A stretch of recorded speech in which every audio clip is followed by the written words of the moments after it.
instruments, and being able to connect to both is very important. I'm Jihan Wu, co-founder of BeamMain.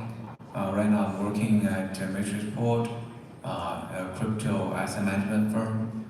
I think that the DeFi will bring a lot of change to CeFi, but I'm more leaning to the CeFi world. Hi, Bobby Zagata. I'm the CEO for the Americas and the Global Chief Commercial Officer for Bitstamp. So we're a centralized exchange. We're actually the longest running centralized or any type exchange in the crypto world, founded in 2011. And yeah, I see this more complementary than competitive, but anxious to get into the conversation. And out of interest, I will turn to the audience and ask how many of you, if you could raise your hands, have used a centralized exchange throughout your crypto journey? Okay, and how many decentralized exchanges? Okay, and actually that's quite a surprising 50-50 outcome. It seems pretty kind of equal there. So, Bobby, if I turn to you and just ask, you mentioned that you see the world of centralized exchanges and decentralized as being more complementary than competitive. What do you mean by that, and how would you see that shaping the landscape in the next 1 year, 2 years, for example? Sure. Well, firstly, as somebody who's been in the crypto world for quite a while now, I think the DeFi space in general is one of the most exciting and interesting and fascinating and challenging kind of parts of the ecosystem. It's really quite incredible how far it's come in a relatively short amount of time, and the possibilities associated with it are quite mind-blowing. So I think that's super cool. However, I think it appeals to generally a different type of user today than a centralized exchange might be appealing to. So I think decentralized exchanges have a different risk profile than centralized exchanges, and they also require a level of sophistication today that centralized exchanges probably do not. So if you think of where we are in the kind of macro level adoption cycle, centralized exchanges and the roles that they play, I think is just going to get more important in the near term as it becomes more of a mainstream opportunity for people, right? Why? Because it's got fiat on-ramps, because they're more transparently regulated, because they are kind of dialed in for new users. There's lots of support and education, and even like such as on Bitstamp, you can actually talk to a live person in 22 seconds. And I think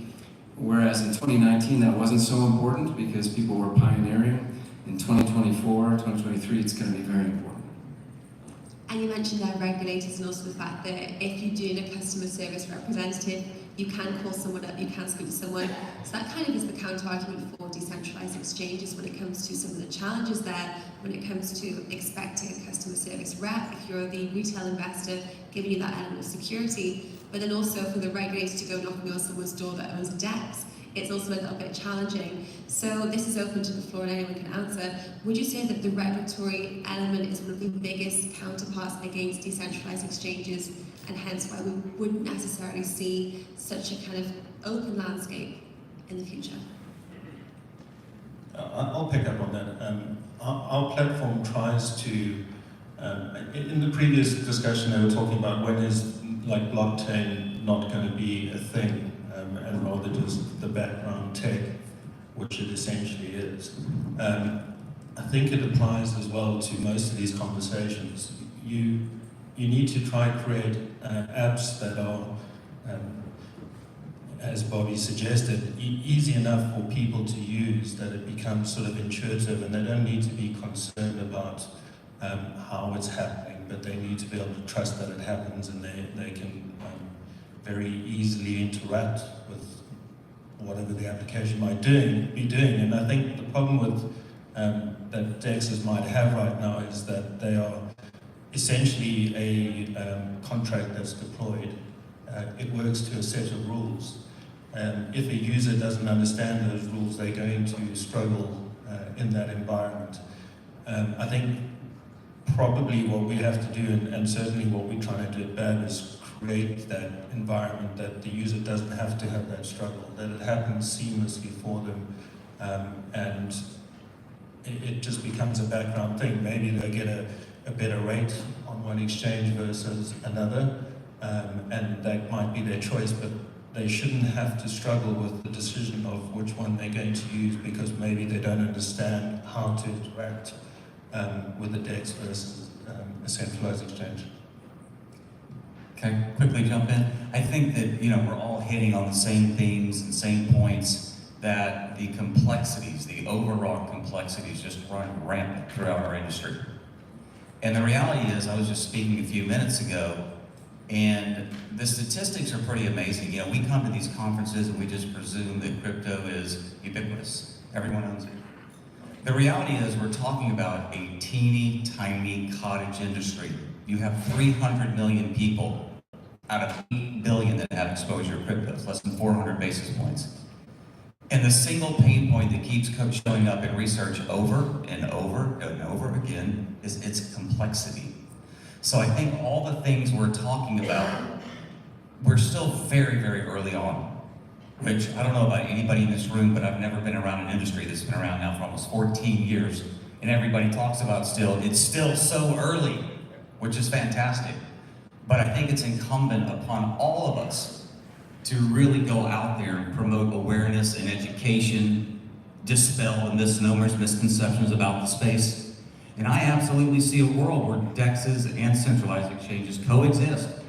I would love to partner with them as a centralized exchange. They need our off-ramps to get to their clients, right?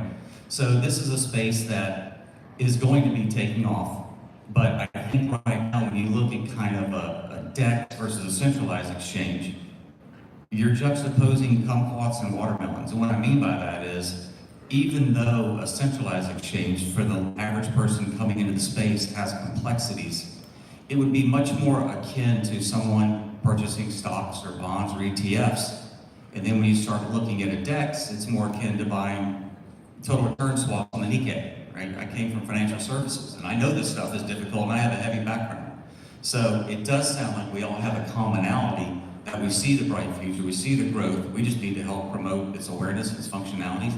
And lastly, you were mentioning about regulation. I do think that the DEXs will have, at least here in the United States, a bit of a target around them because of the anonymity. And I think that's something that's going to be very interesting. We'll see how that kind of divulges over time, but I do think that's going to be a big, big issue with the regulators. Yeah, the DEX, I think, is very deregulated these days, especially for the retail investors who don't have kind of a pressure from its own compliance officers. But lots of institutional investors will not touch DEX because the compliance officer will say who you are trading against with. It's money laundering, lots of risk associated with. So CEX right now get kind of advantage over the regulation. But I think this may be not a problem for the DEX in long term. And DEX will also bring change to the CEX in the way of kind of a transparency. CEX got lots of regulation passed because it's not transparent, because this ledger is not public, and whether the CEX has used the client's money is not known. So they got lots of legal and compliance doing manually, but the DEX changed a lot. It's a whole framework change. Everything's transparent. For example, this year in June of the crypto crash, people actually trust Uniswap more than any centralized financial service. That's because everything happens in the MakerDAO, in the Uniswap is very transparent. People know what's going on.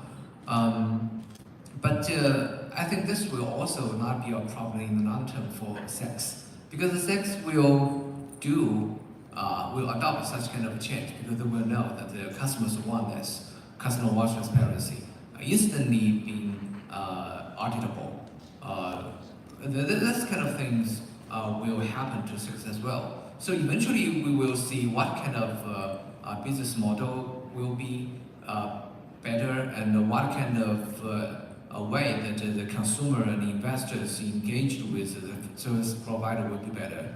I looking at both sides, I think that the CEX will still play a long-term advantage in the long run. As a newcomer to all this, I think CEX is a better name than DEX, so maybe they're going to win. But I look at it from ease of use and from risk in terms of my personal participation and what I want to go do. And I think the risk mitigation is still a big issue for people. People still think that it's a Ponzi scheme or it's a fabrication, and they don't know what's going on out there. And they also worry about custody. And I think custody is going to become a very, very big issue. I don't think it's a risk that the centralized exchanges should or want to take on, hosting that stuff, hand it off to your customer, but then the complexity issue becomes very high. And that's where I got involved in the industry. And you can go see iCoin down on the floor, and they basically have, you got to touch it, you got to hold it. It's like a little iPhone, no radio. And it becomes your cold storage wallet. It does not talk to the internet. There's no radio on it. It uses all of the iPhone technology, very inexpensive, but it talks to your cell phone. I need one more hand. Usually I speak with a microphone, a lapel, but it talks using QR codes, and you get a QR code printed out on a little printer that's all automatic. And the beauty of this thing is it's cold storage. It is absolutely air gapped, and there is no radio. This never talks to the network. That is the most secure way you can do custody, and I'd rather have my custody. Heck, the FBI is breaking into, they did it here in LA, they broke into the safety deposit boxes and stole $63 million worth of stuff. You want to keep this with you. Nobody's going to hack this. First of all, they can't, and second of all, it only has my Bitcoin in there, my keys. It doesn't have the entire exchange's key. Why do you rob a bank? Because that's where all the money is. You don't go home by home trying to rob people. That's just not, you're gonna get caught. And so from a security and safety and ease of use perspective, something that has a full display, a high-risk camera, automatically prints out all of my codes are here, and I can hide that under my mattress, whatever. It starts to take some of that security and safety and trust issue out of there. I do know one thing about all of this that I don't think we push hard enough as an industry. I'm trusting whoever wrote that Bitcoin code, put the source code out there, I'm trusting that there's only 21 million coins. And you know what? I trust that. Somebody I've never met, don't even know who he is, don't know if he's even alive, or she, but I'm trusting that person way more than I trust the people who are controlling the dollar.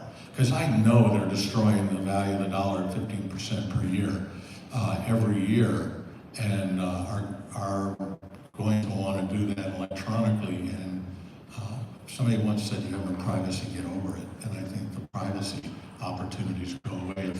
What is it called? DLSD, or what was the government, DSCDs, or the digital, what's it called? We were talking about the previous one where the government gets CBDCs? Yes, those. That scares me to death. So I think those are the big issues: ease of use, trust and safety, and then anonymity. And Scott, you made a really compelling point there for the need for decentralization to the nth degree. I think for a lot of newcomers that we will welcome into the space, when we do see new waves of adoption each market cycle, is the responsibility that goes on to users when it comes to seed phrases. It seems like a majority of the masses still aren't ready to hold that level of responsibility themselves. So I'm making the most of the fact we have co-founders, CTOs and CEOs on the panels here. What do you think we need to see in the user interface of both centralized but also decentralized exchanges? What do you think we need to see change or improve for this next wave of adoption into cryptocurrencies?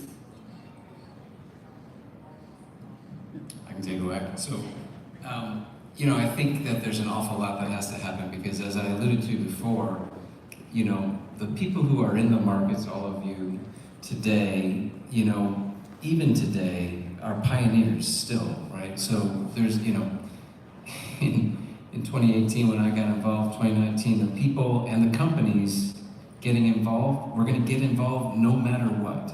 You know, they were going to put up with crazy interfaces, they're going to put up with regulatory ambiguity, they're going to put up with anything.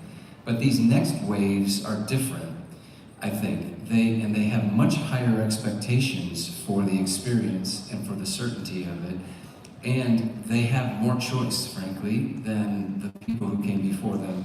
So the whole thing is going to change, and both for CEXs, my new favorite word, and DEXs, we have to adapt. We have to be, you know, I think really simple to interface with.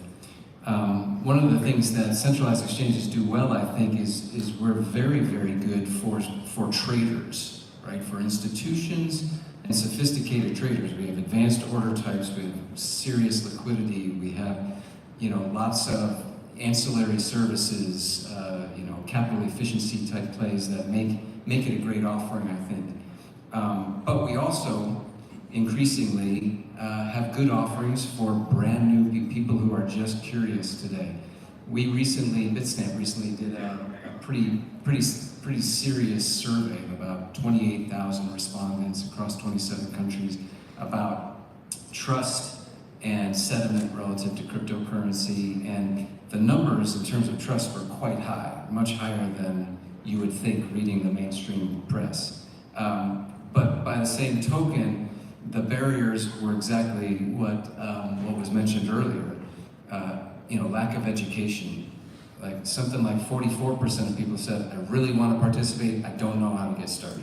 44% of the people who responded. And then also regulation was mentioned as a major barrier. Like, I'm just going to sit on the sidelines until we get this figured out. And so these are both issues that CEXs, DEXs, we all need to work together to address.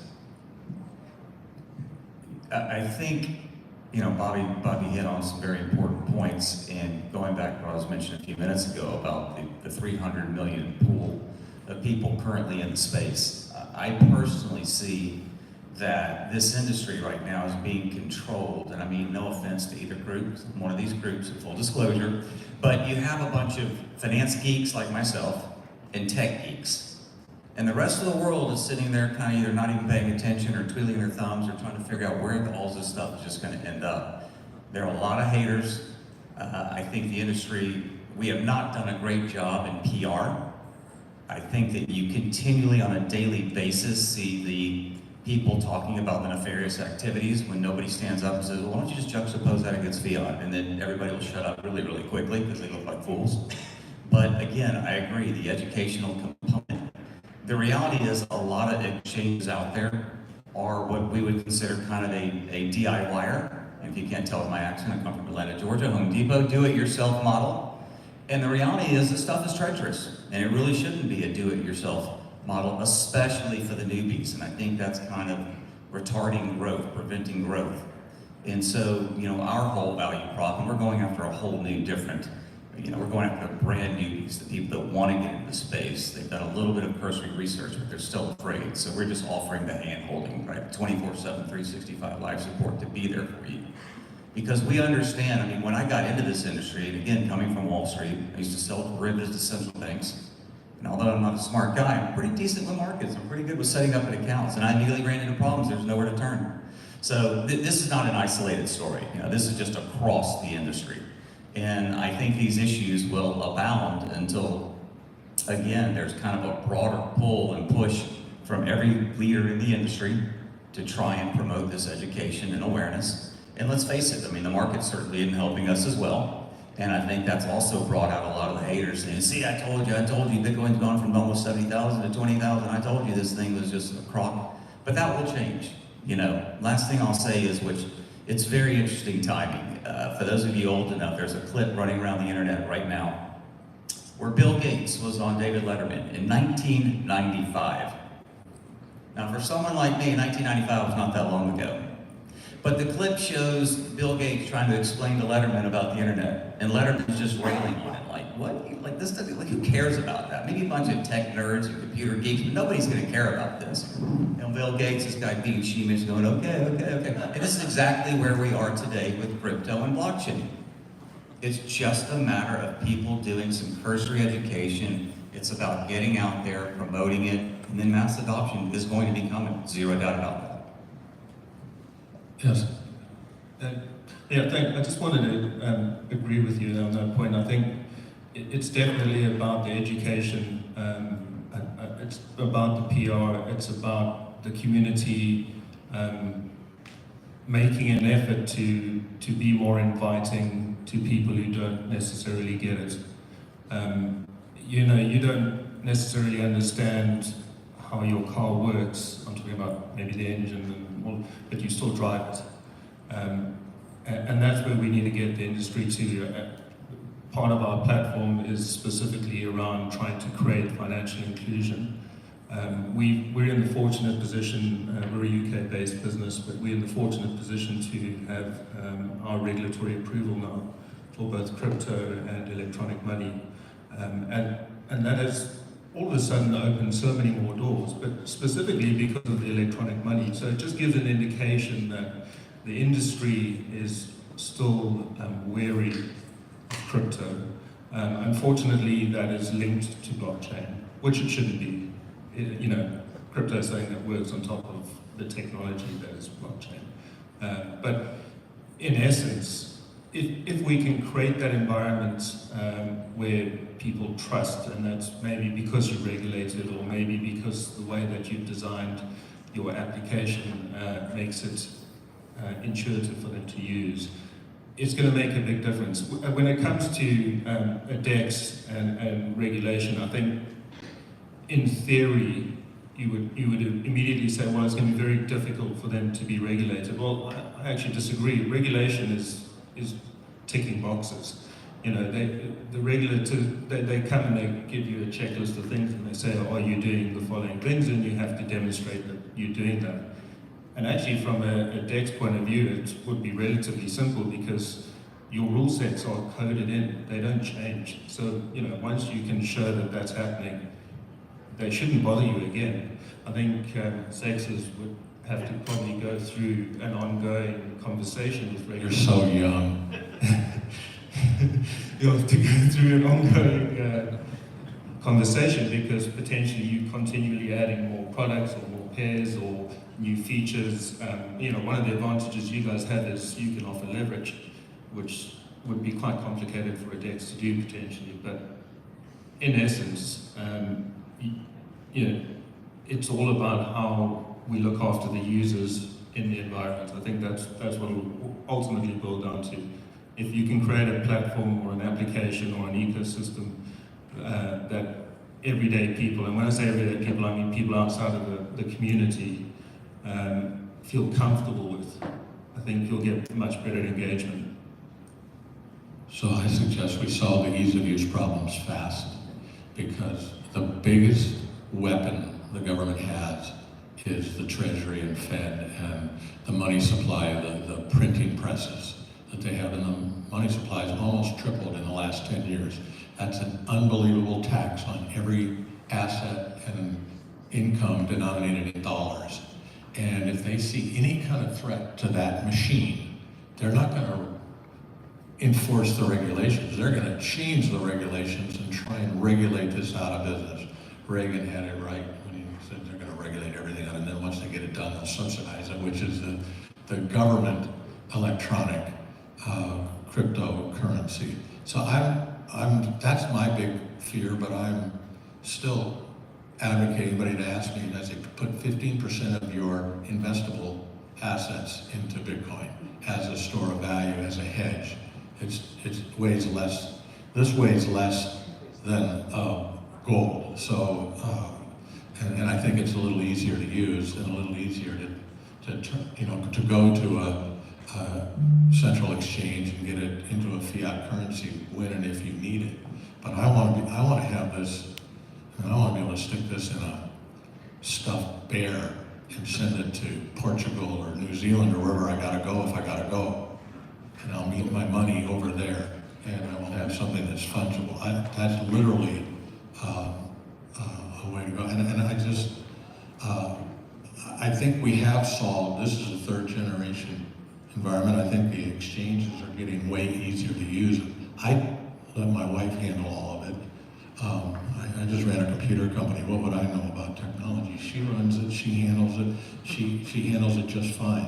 Makes her nervous, but I think people will get over that. But we've got to go hard and fast and get out there before the government can come in and stop what we're doing. They're already so invasive and controlling, and I just see this as the great hope for financial freedom. I know this is going to be a bigger deal internationally because they don't have fiat currencies in most of the world, and they don't have the banking systems that we have.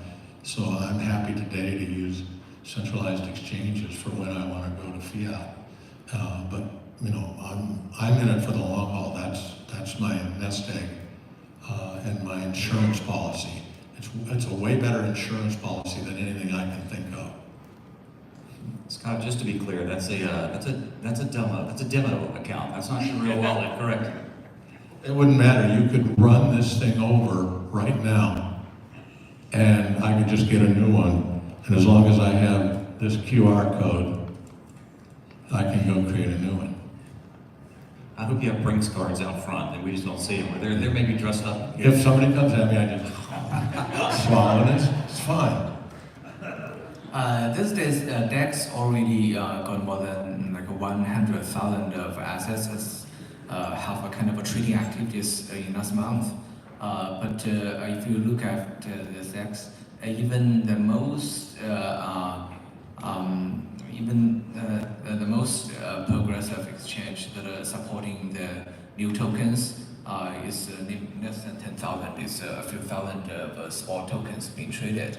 CEX is good at doing this kind of so-called order book exchange ways of trading. It makes the liquidity or price discovering much more effective than the DEX way. Basically, it's kind of AMM or liquid swap V2 or V3 scheme is actually much better scheme of discovering the price. But the DEX has a way of permissionless to list the tokens. So anyone can just issue a token and then list it into Uniswap or SushiSwap. And one of the most high reward token in 2021, Shiba Inu actually is created and firstly issued and created, being traded in Uniswap. And then those centralized exchanges will be able to support it in the first place. Because when CEX starts to support such kind of tokens, it means kind of a backup with its own credibility, burden lots of regulatory pressures, risks, so on. So I think the CEX will continue to work with those most traded tokens, like a few thousands in the world, or maybe I think maybe in the coming years, maybe can be 10 times than right now. But the DEX world will continue to leverage its advantage in supporting tokens at a low entry barrier, and then there may be like millions kinds of tokens being traded on. Right now, we are getting into the Web3 era because lots of we see lots of contents are being created, distributed, and traded onto the blockchain using technologies such as IPFS or RV blockchain. Lots of those pictures, videos, articles are being stored and being linked, distributed on the blockchain. So such kind of contents in the ways of an NFT or digital right token or something like that will be able to trade it in a way that low entry barrier but maybe just for each kind of assets, just only hundreds of fans are trading against it. That will be happening on DEX for sure. But once such kind of tokens being very large, grows into very large community, just like a Shiba Inu grows from a few founders into a community of tens of millions of traders, then it will be getting to CEX. So the DEX as a way of open innovation machine that it will embrace and enable lots of innovations. I think the innovations will eventually attract more mass adoptions, but those mass adopted, the most traded assets will still be traded a lot in CEX. And you made an interesting point there when you mentioned that decentralized exchanges possibly have a wider open door for new listings. I used to work with CoinMarketCap during the height of the bull run last year, and at one point there was 28,000 tokens and cryptocurrencies listed on CoinMarketCap's data aggregator. There's a lot of shit out there as well, and I think for centralized exchanges there is a stricter listing policy, and also there is more protection for new investors. So we are wrapping up. I think we have around 2 minutes each. I'd love just to turn to each of you now and ask you what some of the processes you think are really integral for the growth of this industry as a whole for protecting new investors. Anyone can start. Protecting new investors? Yes. Yeah, well, you hit on one of them, right? Which is the rigor around the token listing process. So centralized exchanges, at least speaking for Bitstamp, this is an incredibly labor-intensive effort, particularly in the U.S. For two reasons. Obviously, we want to get it right, but also because it's a bit of a seal of approval when you get listed on a major exchange, I think. And we're basically communicating to our customers we think this is legit.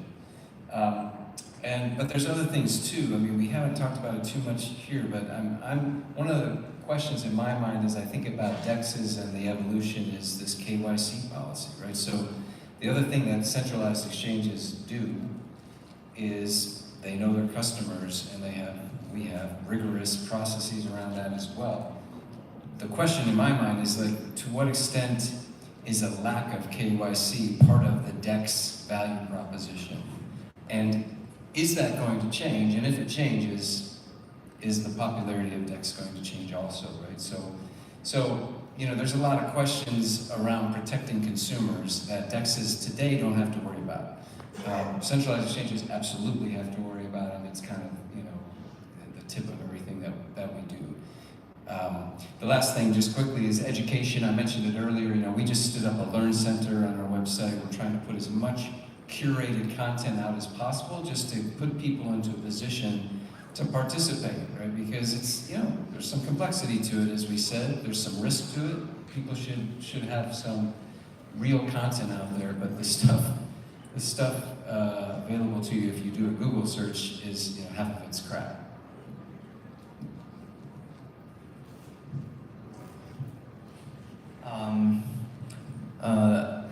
I think,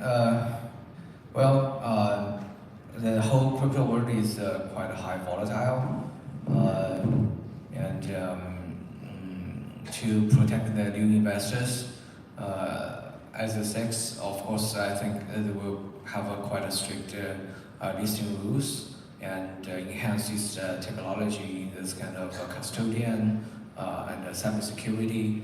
But the DEX, I think, will also need to develop some kind of ways to leverage the community's wisdom to label those scam calls.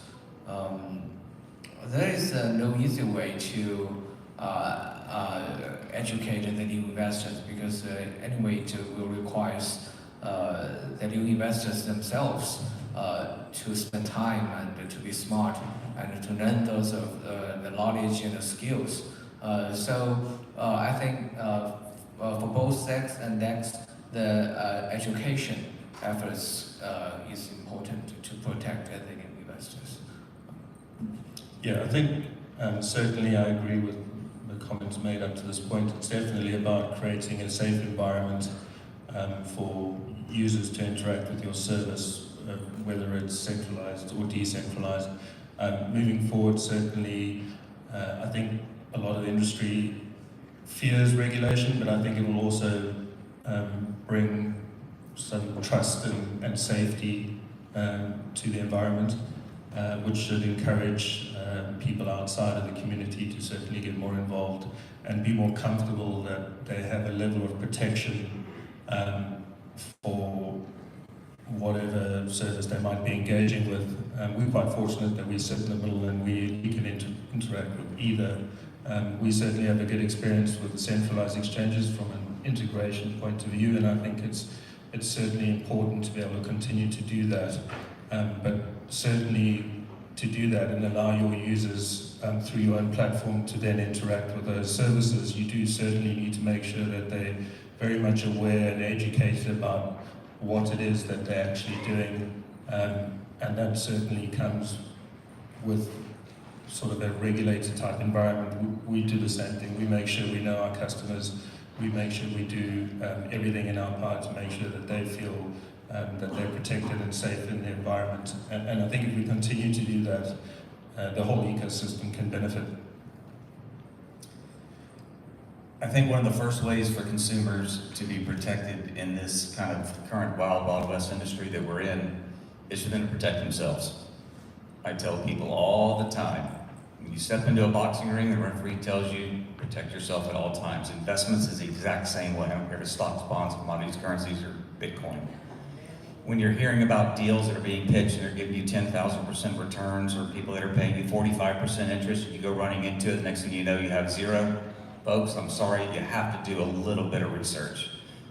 There is no excuse whatsoever in today's world where you can jump online and find out where interest rates are, what normalized returns should be on equities, and kind of use that as your barometer. So I think first and foremost, again, everybody wants to get rich overnight. Be careful, you're gonna lose your money. I think that I love to hear what Bobby said, honestly, about Bitstamp. And I'm going to take a slightly more sinister approach because I love how rigorous and what diligence you do on these coins. I think the reality is a great majority of our competitors don't do that. And they do just list coins to list coins. They're incented to. Why wouldn't they?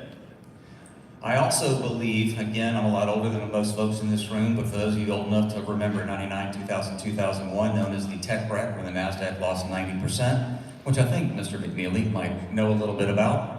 But I think you're going to see that, we have 20,000 tokens, coins out there right now. My personal belief, 90% go to zero. 90% go to zero. So, the KYC things we do in the centralized exchanges, this is just again, it's just because it's very new and there's a lot of things that are going to be changes down the road. But again, we're going to try and protect you, but you also have to protect yourself. So my perspective is, if you want to store a value and a hedge against the dollar and the Treasury Department and the government, I think Bitcoin is a good solid. Why take any other chance? That's just my recommendation, but I'm not authorized to do that, so don't take it. I believe ease of use is really critical, and I think you all ought to go down and check out the iCoin thing, because I think the consumer needs to feel and hold their financial assets. It can't all be virtual. That's too scary. And the fact that they can just turn this thing on and they type in their code 1, 2, 3, 4.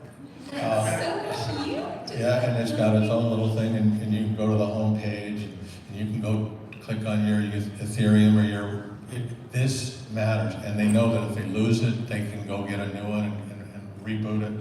They got a printer that does all this, they won't screw up their code. There's lots of ease of use in all of that. I think anonymity breeds irresponsibility, but I think we need DEX.